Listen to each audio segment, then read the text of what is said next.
صحابہ کی تعداد 1,24,000 یا اس سے بھی کہیں زیادہ وہ صحابہ ہیں جو جن کے تعامل سے بھی اہل علم نے استدلال کیا ہے اور استفادہ کر کے یہ جو چمن کی ہریالی ہے چمنستان شریعت کی، اس چمنستان شریعت کی آبیاری یہ تعامل صحابہ سے بھی کی ہے۔ اب اگلی بات چلتے ہیں اب یہاں پر میں ایک بات اہل علم کی ضیافت کے لیے یہاں یہ بات میں عرض کروں، یہ میں عوام سے مخاطب ہوں، میں علماء سے نہیں مخاطب، تو بڑا ادب کرتا ہوں، میں اس لائق ہی نہیں کہ میں کسی عالم سے مخاطب ہو سکوں، یا تو یہ طلباء کی اور آپ حضرات کی اور ہاں علماء کی ضیافت طبع کے لیے ایک بات کہوں گا، اور وہ ہے مراسیل مرفوعہ کی اصطلاح یہ بالکل اسی طرح سمجھیں جیسے آپ یہ پڑھتے ہیں ھذا حدیث ضعیف صحیح، دیکھیں نا، ضعیف بھی کہا صحیح بھی کہا، یہاں مرسل بھی کہہ رہے ہیں اور مرفوع بھی کہہ رہے ہیں، تو مراسیل مرفوعہ یہ بھی ایک ایسا شعبہ ہے علم کا جس کا تعلق حدیث سے ہے، بلا شبہ اس سے بھی استدلال کر کے شریعت کے چمن کی آبیاری فرمائی۔ یہ مراسیل مرفوعہ، اس وقت اس کی تفصیل کا موقع نہیں، موضوع جو ہے ہمارا، تو ایک بات درمیان میں ابھی یاد آئی، ہمارے بھائی صاحب ہیں اور وہ جو اصل جانشین ہیں وہ ہمارے دوسرے بھائی صاحب وہ کراچی ہیں، میں اللہ کو گواہ کر کے، اللہ کے حبیب کو گواہ کر کے میں یہ کہتا ہوں کہ یہ دونوں جو میرے بھائی ہیں وہ علامہ ڈاکٹر محمد بدر الدین اور یہ علامہ قاری فخر الدین در حقیقت یہی میرے والدین کا سرمایہ ہیں، میں تو کوڑا کرکٹ بھی نہیں ہوں اپنے والدین، یعنی سرمایہ ہونا تو بڑی دور کی بات ہے، یہ سرمایہ ہے۔ اللہ تعالیٰ ان کی عمر میں اور ان کی خدمات میں برکات کثیرہ فرمائے۔ تو اب یہ عرض کر رہا تھا کہ اب مراسیل مرفوعہ کی بات، اس کے بعد چلا قیاس چلا، اور قیاس کا جو دور ہے وہ چلتے چلتے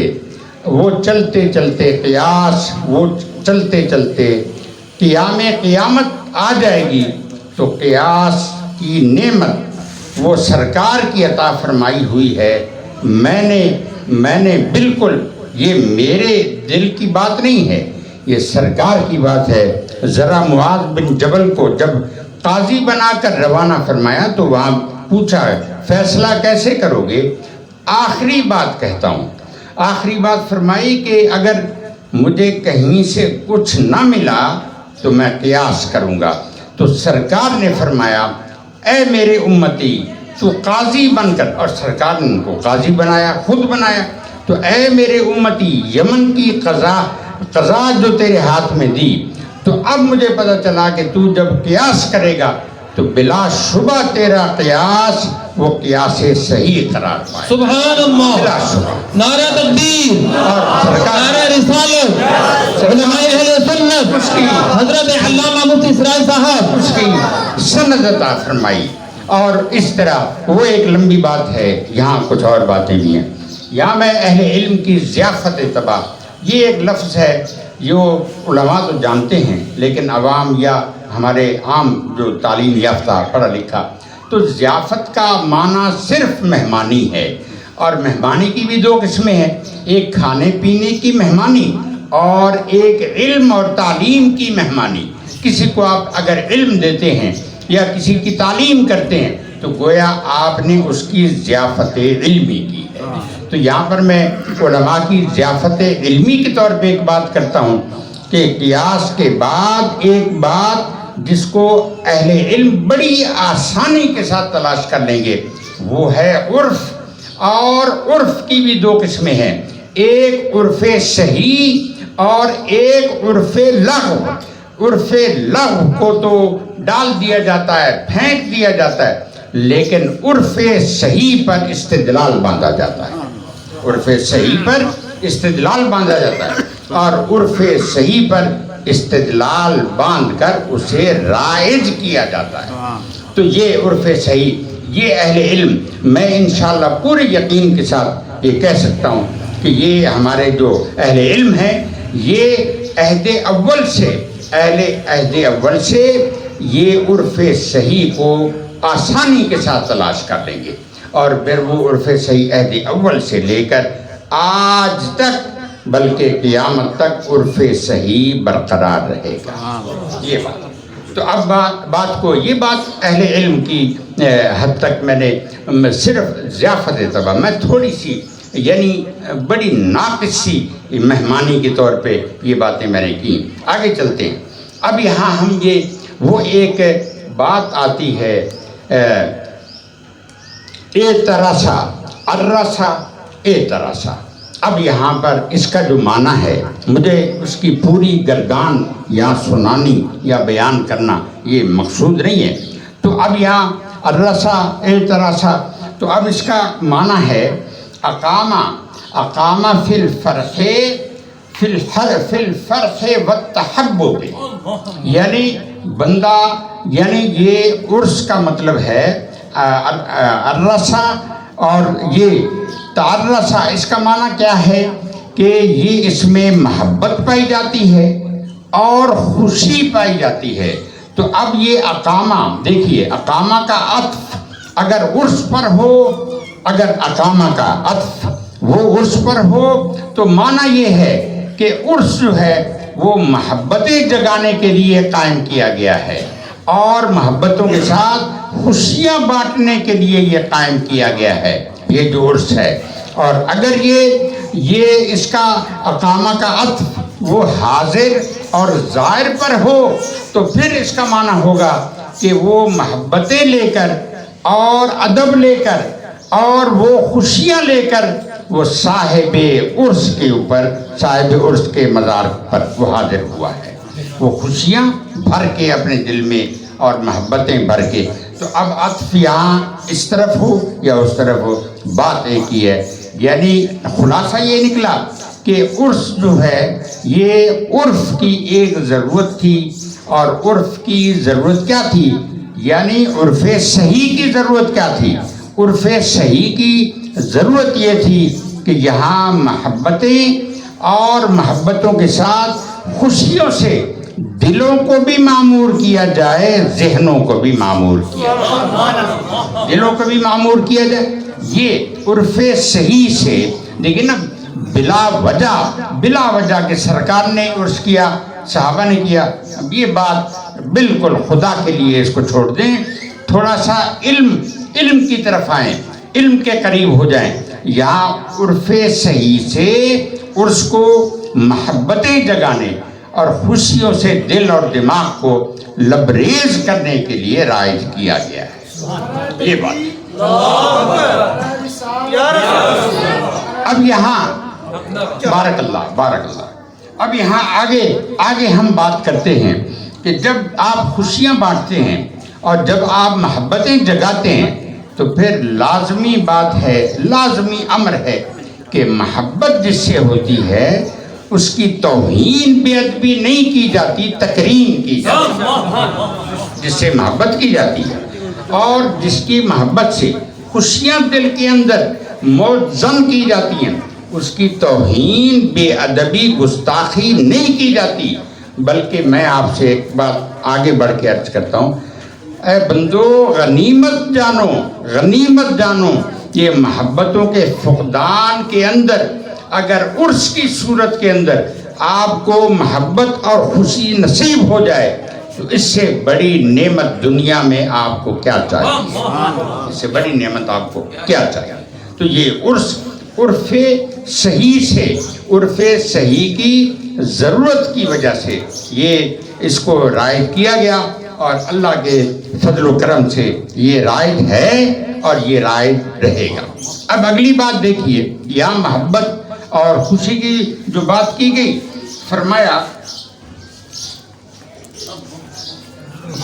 اگلی بات یہ فرمائی کہ بذکر اللہ عز و جل، اللہ کا ذکر، اللہ کے ذکر سے محبت بھی جگائی جاتی ہے اللہ کی، اور اللہ کے ذکر سے خوشی بھی دل کے اندر جگائی جاتی ہے۔ اور یہ کون نہیں جانتا کہ اللہ کے ذکر سے دلوں کو اطمینان حاصل ہوتا ہے؟ کون نہیں جانتا؟ وہ تو نص قطعی موجود ہے۔ تو یہاں پر کیا مطلب کہ بذکر اللہ عز و جل، بذکر اللہ عز و جل، تو یہ عرس جو ہے یہاں آپ دیکھتے ہیں کہ اللہ کا ذکر ہوتا ہے، تلاوت قرآن ہوتی ہے، حمد باری تعالیٰ ہوتی ہے۔ تو یہاں پر کیا کہ اللہ کی محبت اور اس محبت کے نتیجے میں صلہ میں وہ ایک جو خوشی اور فرحت کا ایک سمندر وہ موزن کیا جاتا ہے۔ اب اگلی بات ہے وَنَعْتِ نَبِيِّهِ صلی اللہ تعالیٰ علیہ وسلم۔ نعت کیا ہے؟ اللہ کے نبی کی تعریفات، یعنی اللہ کی نبی کی تعریفات سے وہ محبتیں دل کے اندر جگائی جاتی ہیں، اور ان محبتوں کے نتیجے کے اندر انسان خوشی سے اپنے دل و دماغ کو معمور کرتا ہے۔ یہ عرف صحیح سے یہ ہے عرس کو قائم کرنے کا مقصد۔ اگلی بات یہ مثلاً اب نعت نبی ہی صلی اللہ تعالیٰ علیہ وسلم کا مطلب بھی ذرا سمجھ لیں۔ کجمال وجہ ہی، کبھی آپ کے چہرہ انور کا ذکر ہو، عرس کے موقع پر عرس ہوتا ہے تو کبھی سرکار کے چہرہ انور کا ذکر ہو۔ تو جب چہرہ انور کا ذکر ہو تو سورج کے نکلنے سے جو رات کے اندھیروں کی وحشت دور ہو کر جو ایک فرحت ملتی ہے، قرار ملتا ہے سورج کی روشنی سے، تو کیا مطلب کہ سرکار کا چہرہ انور سورج کی روشنی سے بھی زیادہ فرحتیں اور محبتیں جگاتا ہے بندے کے دل کے اندر۔ تو کجمال وجہ ہی، سرکار کے چہرہ انور کا جو جمال ہے، سچی بات یہ ہے نہ تعبیر، نہ اسے ہم تعبیر کر سکیں سورج سے، نہ تعبیر کر سکیں چاند سے۔ وہ چاند اور سورج سے کہیں بلند اور بالا ہے سرکار کا چہرہ انور، سرکار کے جمال کی بات۔ اگلی بات ہے حسن خلق ہی، سرکار کے بھی ہاتھ مبارک تھے، یہ ذکر ہوتا ہے عرس کے اندر۔ سرکار کے ہاتھ مبارک بھی تھے، انگلیاں بھی تھیں، بازو اقدس بھی تھے، آنکھیں بھی تھیں، چہرے کی بات ہم کر چکے۔ تو فرمایا وہ حسن خلق ہی، جیسی تخلیق سرکار کے وجود کی شکل میں اللہ نے مخلوقات کے سامنے رکھی، اس کی مثال پوری مخلوقات کی تخلیق میں کہیں نظر آنے والی نہیں، کہیں نظر آنے والی نہیں۔ سرکار کی خلقت وہ سب سے حسین بن کر وہ مخلوقات کے سامنے آئی۔ تو یہ مطلب ہے کہ اس خلقت کا ذکر کیا جائے تو گویا سرکار سے محبت کا تعلق بنتا ہے۔ تو سرکار سے محبت کا تعلق بنے، تکریم کا اور تعظیم کا تعلق بنے تو ساری دولتیں ایک طرف رکھ لے، اس دولت کے مقابلے میں ہر شے بیکار اور ناچیز۔ اس سرکار کی محبت لازوال ایک نعمت ہے۔ اگلی بات ہے وہ خلق ہی لا مثل فی صفات ہی، سرکار کی مثل نہ تو کسی کی صفت ہے نہ کسی کی کوئی ذات ہے۔ لا مثل فی صفات ہی اصلاً فی کون ہی، سرکار کائنات کے اندر سرکار جیسی صفت رکھنے والا مخلوقات میں کوئی نہیں، مخلوقات میں کوئی بھی نہیں اصلاً یہ۔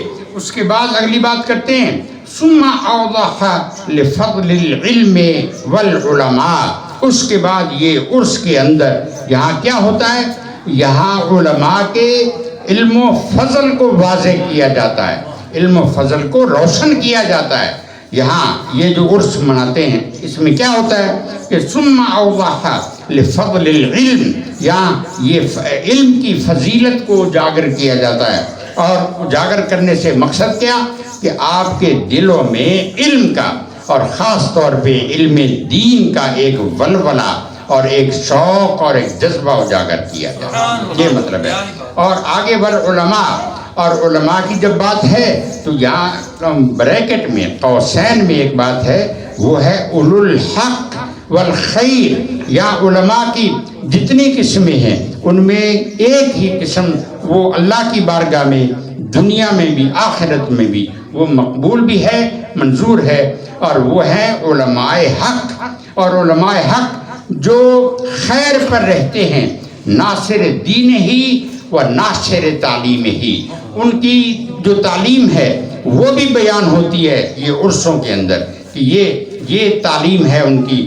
اور حقیقت یہ ہے کہ دین میں ان کی کاوشیں، دین کی جتنی انہوں نے مدد کی ہے اس مدد کا ذکر وہ ان عرصوں کے اندر ہوتا ہے. یہ جو عرص ہوتے ہیں نا، یہ جو عرص ہوتے ہیں تو یہ بات وہیں چلے گی کہ یہ عرف صحیح سے، میں نے ابھی عرض کیا ایک عرف لغو کو تو پھینک دیا جاتا ہے لیکن عرف صحیح کو سینے کے ساتھ لگایا جاتا ہے، عرف صحیح کو. تو یہ اس سے اگلی بات ہے کن نظری والعملی. یہ علماء کی بات ہے کہ علم جو ہے وہ علماء وہ نظری اور عملی اس کی اس وقت یہاں اس کا موقع نہیں ہے. وَعَلَى تَفَاوُتِ مَنَازِلِ الْعُلُومِ، یہاں جو علوم کی منزلیں ہیں وہ مختلف ہیں، وہ ایک دوسرے سے بڑھ کر چڑھ کر ہیں. وَتَفَاوُتِ أَرْبَابِهَا، اور یہاں جب علم مختلف ہے تو جو علماء ہیں ان کے درجے بھی مختلف ہیں. وقت کا غزالی، وقت کا رازی جس کو کہا، ان کی مثل نہ کوئی ہوا نہ ہو سکا ہے. یعنی جن کو ہم غزالی زماں کہتے ہیں، جن کو رازی دوران کہتے ہیں، ان کی مثل پھر اب کسی آنکھ نے نہیں دیکھا اور شاید پھر وہ کبھی نہ کوئی دیکھ سکے. تو یہ جو ارباب علم ہیں یہ جن کے وجود، جن کے اندر یہ روشنی موجود ہوتی ہے. وہ اوسا کا کمال ہی، یہاں عرصوں کے اندر یہ کمال کو کمالات کو مضبوط کیا جاتا ہے. یہ عرص اس لیے یہاں رائج کیے یعنی کہ اے کمال نبوت ہی سرکار کی نبوت کے کمالات کو یہاں بیان کر کے اس کو مضبوط کیا جاتا ہے تاکہ دلوں کے اندر سرکار کے کمالات ہمارے ایمان کو روشن اور پختہ کریں. مثال کے طور پہ اعلام رسالتی ہی، ہم اعلام رسالتی یعنی سرکار کی نبوت کی کچھ نشانیوں کی مثالیں بیان کریں گے. مثلا کشق القمر، سرکار نے جب چاند کو ٹکڑے کیا، 2 حصوں میں ٹکڑے کیا، تو یہ ٹکڑے کرنے کا جو کمال ہے ہمارے دلوں کے ایمان میں اضافہ کرتا ہے. یہ جو ذکر ہے یہ شق قمر کا. اور اس کے بعد وَنَبَعَ الْمَاء، یہاں پانی جاری فرمایا بِأَصَابِعِهِ، انگلیوں سے، یعنی انگلیوں میں گوشت ہوتا ہے، انگلیوں میں خون ہوتا ہے. پتھر میں پانی ہوتا بھی ہے، پتھر میں پانی ہو بھی سکتا ہے، لیکن انگلیوں میں جسم کے حصے میں پانی کے ہونے کا امکان نہیں ہے. یہاں جہاں امکان ختم ہو جائے وہاں کمالات نبوت شروع وہاں کمالات نبوت شروع ہوتے ہیں. تو فرمایا وَنَبَعَ الْمَاءَ بِأَصَابِعِهِ، یہاں جب سرکار کی انگلیوں سے پانی کے جریان کا ذکر ہوگا، اور یہ عرصوں کے موقع پر ہی یہ باتیں آپ کو سننے کو ملتی ہیں، بیان کو ملتی ہیں، تو اس سے کیا ہوتا ہے ہمارے ایمان کے اندر ایسی تازگی، روشنی اور ایسی قوت پیدا ہوتی ہے جو سچی بات ہے پہاڑوں کو ہلا دینے کی طاقت رکھتی ہے. بلا شبہ. اگلی بات ہے فرمایا وَقَدْحِ اللَّبَنِ، ایک پیالہ دودھ کا. وہ ابو ہریرہ کی بات وہ اعلیٰ حضرت نے بھی ایک شعر میں اس کو فرمایا اور وہ بخاری کی حدیث میں ایک پیالہ تھا اور اس پیالے سے علی 70، وہ ایک پیالہ 70 صحابہ بلکہ اکثرا کفاءت، اس سے بھی زیادہ صحابہ پر ایک پیالہ کافی ہو گیا اور سب نے پی کر وہ چھوڑ دیا اور کہا ایک قطرے کی بھی گنجائش نہیں کہ زبان میں وہ ہمارے حلق میں جائے. تو 70 سے بھی زیادہ اکثرا کافات وہ پورے ہو گئے. تو کیا مطلب یہ کہ یہ جو کمال ہے کہ ایک پیالہ اس طرح تو کیا ہے؟ یہ ہے اوساقہ کمال ہی، سرکار کے کمالات کو مضبوط کرنے کے لیے عرس کو جاری کیا۔ یہ عرف صحیح کی ایک بہت بڑی نعمت ہے۔ نادانوں، کن چکروں میں ہو کہ صحابہ نے منایا؟ ارے تم اس بات کو نہیں جان رہے کہ یہ تم عرف کی پہلے تلاش تو کرو کہ عرف صحیح کی مثالیں جو تمہیں عہد صحابہ میں بھی نظر آ جائیں۔ سبحان اللہ۔ عرف صحیح کی تو میں نے یہاں قسمیں دو بیان کی، وہ کہا کہ لغو جو ہے، عرف لغو وہ پھینک دینے کے لائق ہے، لیکن عرف صحیح سینے سے لگانے کے مترادف ہے، وہ سینے سے لگایا جاتا ہے۔ اگلی بات یہ ہے پھر وہ کمال ذات ہی، سرکار کی ذات، وہ جو ایک سراپا ہے، وہ جو سرکار کا سراپا، وہ سر اقدس سے لے کر قدمین شریفین پر، اس میں کیا کمال ہے؟ کہ نور وجہ ہی واسنان ہی، کہ سرکار کے دندان مبارک سے نور کا نکلنا کہ جس سے دیواریں روشن ہو جائیں، اور سرکار کا چمکتا چہرہ وہ کیا کیا روشن کر دے، تو یہ ذکر آپ کو عرس کے اندر ملتا ہے۔ اور یہ چیزیں سرکار کو اوساقہ، یعنی اس پر زور ہے کہ اس کو مضبوط کیا جاتا ہے سرکار کے کمالات کو۔ پیچھے اللہ تعالیٰ کی ہم نے بات کی، یہاں سرکار کی نبوت کی بات کی، آگے یہ وعرق ہی، اور آپ کا جو پسینہ مقدس ہے وعرق ہی، وہ کیا ہے؟ اولا کمسک الجنہ لا کمسک الدنیا، دنیا میں بڑے بڑے عطر موجود ہیں، اس کے ساتھ مقابلہ نہیں کیا جائے گا سرکار کے پسینے کا۔ سرکار کا مقابلہ تو جنت کے عطر سے بھی نہیں ہوگا۔ جنت کے جو خوشبوئیں ہیں، سرکار کے پسینہ مقدسہ کی خوشبو، جنت کے جو وہ عطر ہیں، جنت کی خوشبوئیں ہیں، اس سے بھی وراء الورا، اور وہ خوشبو جنت میں کہیں نہیں ملتی ہے تو سرکار کے پسینے۔ یہ نعرہ رسالت، ناظر اسلام حضرت علامہ مفتی سراج صاحب۔ آپ کو ایک کستوری ملتی ہے ایک حیوان سے، تو یہاں پر یہ ہم نے مثال بیان کی کہ یہاں دنیا تو ایک طرف رہی، یہ جنت کی خوشبوؤں میں سے کوئی بھی خوشبو سرکار کے پسینہ اقدس کی خوشبو کی مثل موجود ہے، لا مثل۔ اگلی بات ہے لا احصاء فی کثرت ہی، اس قدر کثرت ہے سرکار کی باتوں میں کہ اس کا احاطہ نہیں کیا جا سکتا۔ آگے چلتے ہیں۔ ثم ذکرہ الصالحین، اب اولیاء اللہ کی بات کرتے ہیں۔ یہاں انبیاء کی بات ہو گئی، اللہ کی بات ہو گئی، اس کے اندر یہ، اور جب ہم یہ ساری قیاس کی باتیں کر رہے تھے تو سارے مجتہدین اس میں شامل تھے، سب محدثین اس میں شامل تھے، اس کی طرف اشارہ ہم نے نہیں کیا، وہ پھر کبھی انشاءاللہ اس کو تفصیل سے۔ یہاں فرمایا الاتقیاء العارفین، یہ صالحین، یہ وہ متقی لوگ ہیں، یہ وہ عارف لوگ ہیں جن کے عرفان سے دنیا کے عقدے کھلتے، جن کی جو شان عرفانیت ہے، شان معرفت ہے، اس سے دنیا کے عقدے کھلتے ہیں یہ اولیاء اللہ۔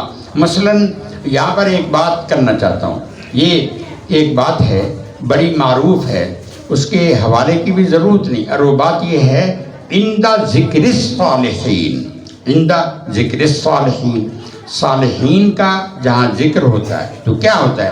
تنزل الرحمہ، اللہ کی رحمتوں کا نزول، اللہ کی رحمتوں کا نزول ہوتا ہے۔ یہاں میں ایک بات کہنا چاہتا ہوں، سوال پیدا ہوتا ہے کہ اللہ کی رحمتوں کی نزول رحمت کی علامت کیا ہے؟ تو فرمایا رافت فی قلبہ، دل کے اندر نرمی پیدا ہو جاتا ہے، یعنی رحمت کا نزول جب ہوتا ہے، اور وہ عند ذکر الصالحین اس وقت ہوتا ہے جب صالحین کا ذکر ہوتا ہے، تو کیا ہوتا ہے؟ اے رافت فی قلبہ، دل کے اندر، اس کے دل کے اندر نرمی پیدا ہوتی ہے، وتلطف ہی، اس کے اندر ایک لطف کا ایک دریا سمندر موجود ہوتا ہے. تو اب یہ یعنی رقت ہی، اس میں دل رقیق ہوتا ہے اور آنکھوں سے آنکھیں نم ہو جاتی ہیں، وہ رقت کی وجہ سے آنکھوں میں نمی آتی ہے. وتنزہ ہی، اب یہاں پر ایک بڑی اہم بات ہے، علامت بیان کر رہا ہوں کہ تنزل الرحمہ کی علامت کیا ہے.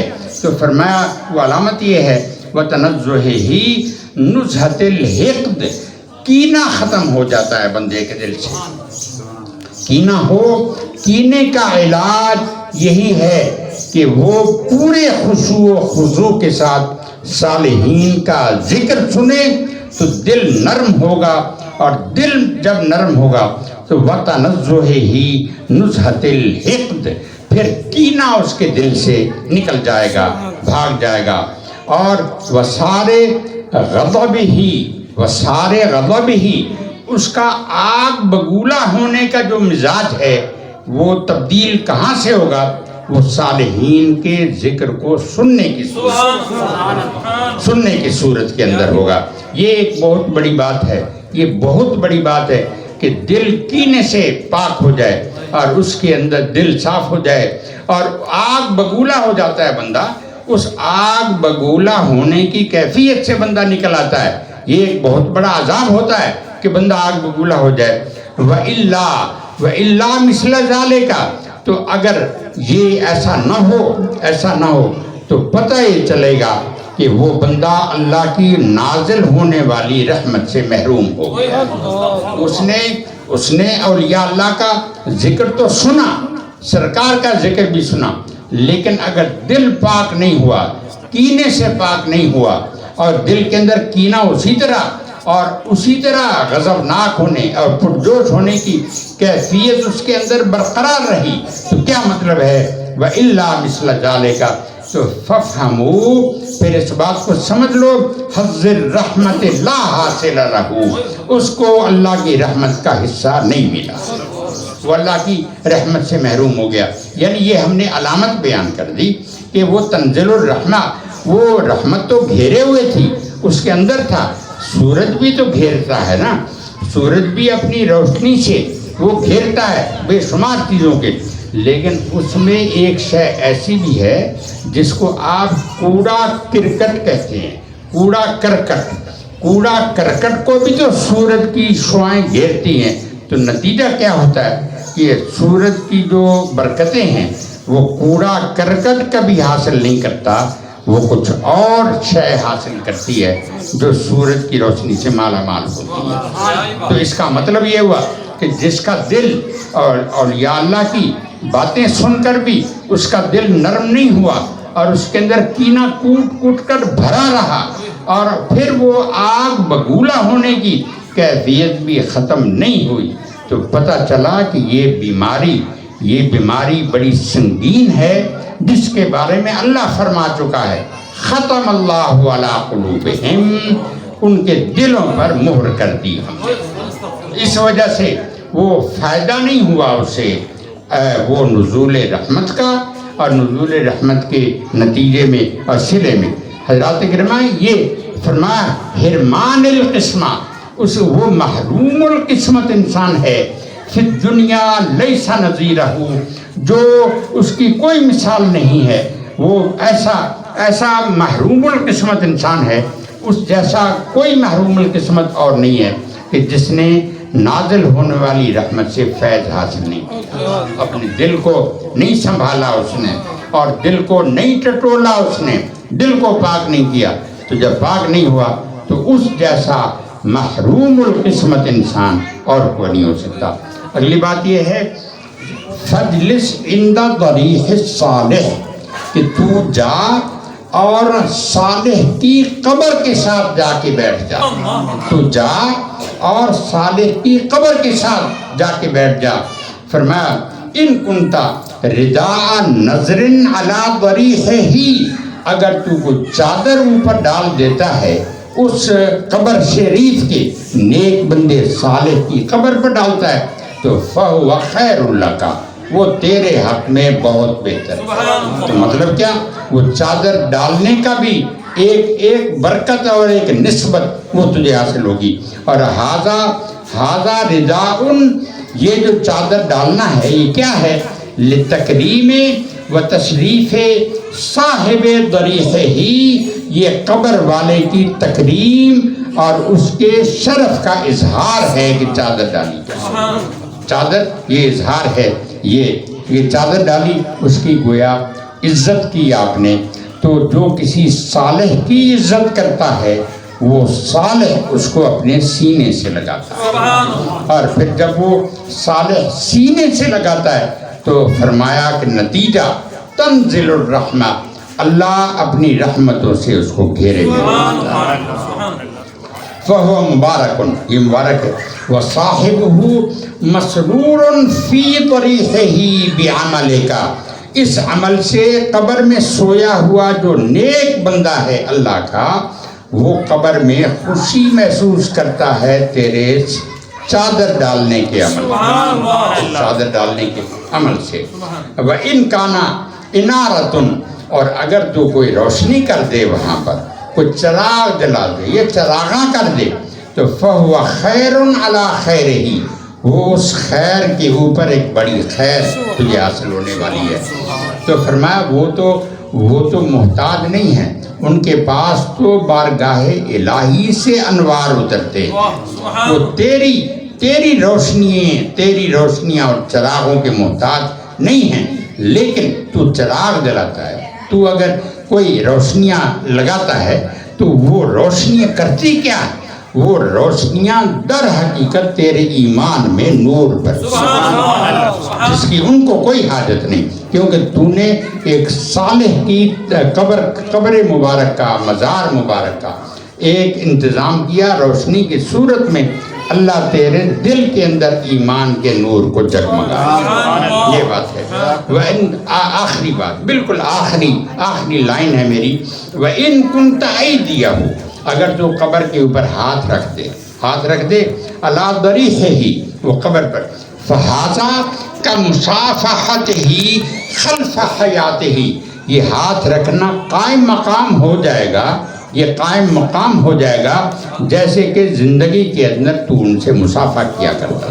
نعرہ تکبیر، نعرہ رسالت، فیضان مزارات اولیاء، فیضان حضور غزالی زمان، فیضان حضور غوث پاک حضرت علامہ مفتی سراج صاحب۔ اچھا، میں یہ بات آپ سے ایک حدیث، دیکھیے میں پہلے بھی کہہ چکا ہوں، میں علماء کے سامنے تو بیان کرنے کے لائق بھی نہیں تھا۔ اب وہ بھائی صاحب ہیں، لمبے انہوں نے پہاڑ بنائے، اور میں وہ ان پہاڑوں کی حقیقت تو اپنے حوالے سے میں سمجھتا ہوں، وہ پہاڑ نہیں ہیں، وہ حقیقت یہ ہے کہ اڑنے والے ریت کے بگولے جو ادھر ادھر منتشر ہو جاتے ہیں۔ میری حیثیت اتنی بھی نہیں ہے، پہاڑ ہونا تو بڑی دور کی بات ہے، وہ تو بڑی دور کی بات۔ اب انہوں نے اتنے لمبی باتیں کی ہیں، آپ ان باتوں پر کبھی بھی دھیان نہ دیں، بالکل کبھی دھیان نہ دیں، میں اس لائق نہیں ہوں، بالکل بھی اس لائق نہیں۔ اور آخری بات یہ جو کہنا چاہ رہا ہوں کہ سچی بات، میرے ابا جی کا، میرے ماں باپ کا، میری والدہ، وہ دونوں دنیا سے پردہ فرما گئے ہیں۔ ان کا اصل سرمایہ یہ میرے دونوں بھائی ہیں، ایک کراچی میں بیٹھے ہیں، وہ جانشین وہی ہیں، اور اصل جانشین وہی ہیں، اور وہ یہاں تشریف لایا کرتے ہیں۔ اس سال ان کا اصرار تھا کہ میں جاؤں۔ اب اپنی وہ کہتے ہیں نا کہ اپنی رسوائیوں کا سامان لے کر وہاں جاؤں، تو اب رسوا ہونے کے لیے بیٹھا ہوں آپ کے سامنے۔ تو بہرحال وہ اصل وہی آتے ہیں، وہ میرے بھائی، وہ سرمایہ ہیں، اور یہ سرمایہ ہیں میرے ابا جی، میرے ماں باپ کا۔ میں تو کوڑا کرکٹ بھی نہیں ہوں، مطلب سرمایہ ہونا تو بڑی دور کی بات ہے۔ آخری جو بات ہے، بات یہ ہے کہ جو بات میں کرنا چاہتا تھا کبھی پھر کبھی، ابھی نہیں، اب وقت نہیں ہے، وہ یہ ہے کہ جن مباحث پر میں بات کبھی اگر کر سکا تو اس کا تھوڑا سا اشارہ اور جھلک، مثلاً الالصاق الشیء بالشیء، الالصاق الشیء بالشیء، اور دوسری بات امتیاز القصر عن اللباب، امتیاز القصر عن اللباب، اور تیسری بات انخساف القمر او الشمس وغیرہ، اور اگلی بات ہے الفرق ما فی التحسینیہ والتنبیہیہ، یہ چوتھا عنوان، اور پانچواں ہے سبل السلام، یہ پانچواں عنوان ہے۔ میں کبھی اگر کام کر سکا تو اسی گفتگو سے جڑی ہوئی یہ 5 باتیں ہیں، اگر کبھی کر سکا تو ابھی اسی پر میں اکتفا کروں گا۔ ہمارے وہ صاحبزادہ صاحب نے بھی تشریف لانا ہے، ان کی زیارت بھی چاہیے اور ان کے بیان سے استفادہ بھی چاہیے۔ میں اسی پر اکتفا کرتا ہوں۔ السلام علیکم ورحمۃ اللہ وبرکاتہ۔